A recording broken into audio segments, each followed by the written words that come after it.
আসরের সময় তাওয়াফের কারণে তাওয়াফের নামাজ পড়া যাবে কিনা, এটা নিয়ে আমাদের ইখতিলাফ আছে। আমাদের দেশে বেশিরভাগ মানুষ হানাফি থট ফলো করেন, সেই হিসাবে হানাফি থট অনুযায়ী এই টাইমে নামাজ পড়া যাবে না। তাহলে কি করতে হবে? অপেক্ষা করবেন। তাওয়াফ শেষ হয়ে গেছে তো ওকে, অসুবিধা নেই, মাগরিবের জন্য অপেক্ষা করেন, মাগরিবের নামাজ পড়ে বা আজান হয়ে গেছে তারপরে 2 রাকাত পড়ে দেন। বুঝে আসছে কথা? তাওয়াফের নামাজ। আসরের সময় নফল নামাজ পড়া জায়েজ নাই, তবে কি 4 রাকাত সুন্নাত নামাজ পড়া যাবে? আসরের সময় বলতে আসরের আগে নামাজ পড়া তো নিষেধ না, বরং আসরের আগে তো 4 রাকাত সুন্নাত পড়বেন। আসরের পরে নামাজ পড়া নিষেধ। আসরের পরে থেকে সূর্য ডুবা পর্যন্ত এই টাইমটাতে কোনো নফল নামাজ পড়া নিষেধ। নিষেধ বলতে মাকরুহ, অনুচিত।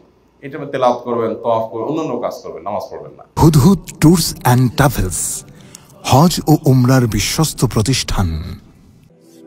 রাহবার হয়ে পথ দেখাবে হুদহুদ ট্যুরস অ্যান্ড ট্রাভেলস।